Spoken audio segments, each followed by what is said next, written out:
Welcome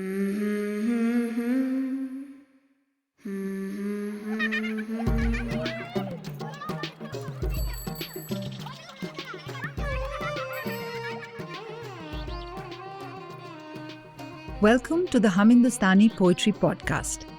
I am Samina Mishra.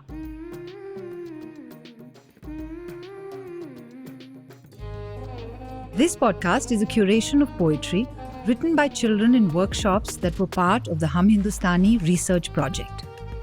The poems explore the ideas of liberty, equality and fraternity guaranteed to all citizens by the Constitution of India.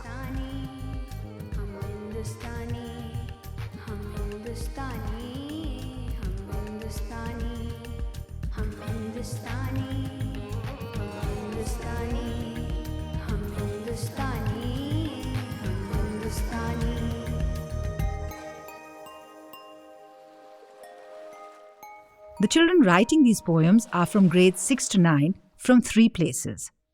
Shahin Bagh in Delhi, that was a site of a citizens' protest against the Citizenship Amendment Act. Rural Firozpur in Punjab, that was active in the farmers' protests. And Kitab Mahal, a library catering to Dalit and Muslim children in Govandi, Mumbai. The children are a mixed group. Some study in English medium private schools, some in government schools. Some children wrote in Hindi, some in English.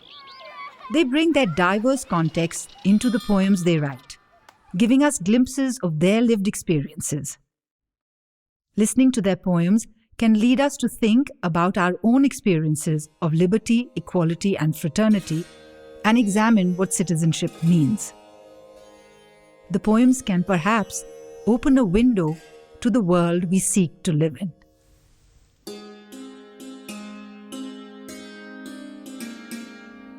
The poem in this episode is about the farmers' protest of 2020-2021, the Kisan Andolan, in which farmers across several states of India came together to resist new farm laws that the government had introduced.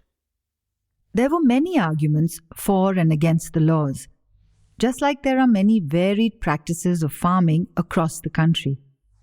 The protest continued for over a year through the COVID-19 pandemic, with farmers' communities setting up camps that became almost temporary cities on the borders of Delhi. Families from villages came and spent weeks at these sites. For many of the children who came too, this was an experience like no other. The poem in this episode shows us how such an experience influences a child's understanding of community, of power, and of resistance. And in that understanding lie possibilities of imagining change. The farmers' protest. In the farmers' protest, I saw that girls and boys are equal. In the farmers' protest, I heard that the legacy of being Sikh people is to never bow your head. In the farmers' protest, I thought that everyone should be a part of the struggle for our rights. In the farmers' protest, I felt that we can win this fight with our passion. The struggle for our rights continues.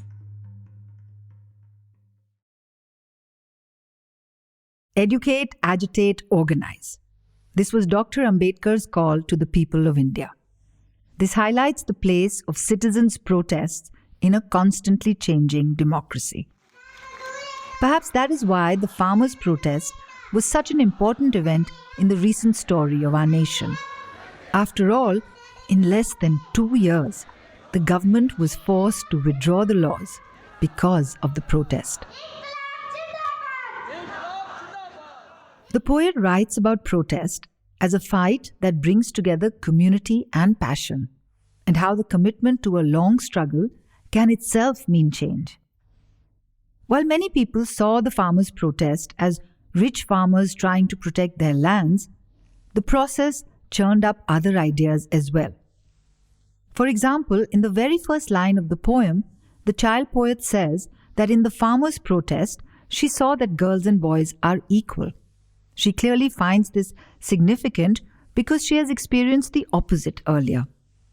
So this is a change that she notices as she participates in the protest. As societies change, people's aspirations and needs change as well. If these are not addressed, protest is a natural consequence. So governments need to listen to their people. The Kisan Andolan had popular support because the new laws were seen as an imposition, that the people they affected had not been heard. To be citizens of a diverse, democratic country like India also means speaking up and resisting imposed uniformity. The child's poem captures this feeling of participation and victory. At the same time, she indicates the continuous nature of this process, that the struggle for rights has not ended with this protest. There will always be others. The struggle for our rights continues. Poonam Batra is one of India's leading academics in the field of elementary and teacher education. She followed the farmers' protests closely, including the reports of children at the protest sites, to understand how these experiences enable children's education. She read and responded to this poem. Well, the poem actually brings out very interesting aspects of a child's thinking. It comes across questions which are so deep, and one doesn't realize that children actually do think deeply. And it seems as if the poem has brought together for them a whole lot of questions with regard to equality, with regard to fraternity, the idea of the collective, and also the idea that women and girls can come into the public domain and express their rights, and express their wishes, and express what they would wish and desire. So I feel that in one sense, it gave me the feeling that children not only think deeply, but from a site like the protest site of the farmers, they seem to have gathered a lot of meaning of the idea of liberty, fraternity, equality. So they're talking about these ideas, something that they seem to have gathered from the protest site rather than from a closed-walled classroom. And I think in that sense, this has provided an opportunity for children for real education, meaningful education, which is at once experiential and also very conceptual, deeply so, because they're thinking about these issues. And the poem also, lays the ground for giving criticality in our understanding of these concepts to the voice of the child, how we need to listen to the child. It's almost as if the fight for one's rights is not about a sense of entitlement, my right, but it's our right. So there's a collectivity there. There's a collective voice, and there's a legitimacy provided to that kind of voice, which fights for a democratic way of life. The poem actually gives me a graphic visual of what a democratic life is about. The farmers' protest. In the farmers' protest, I saw that girls and boys are equal.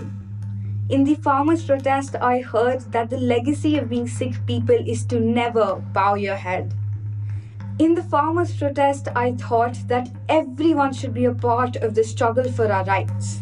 In the farmers' protest, I felt that we can win this fight with our passion. The struggle for our rights continues.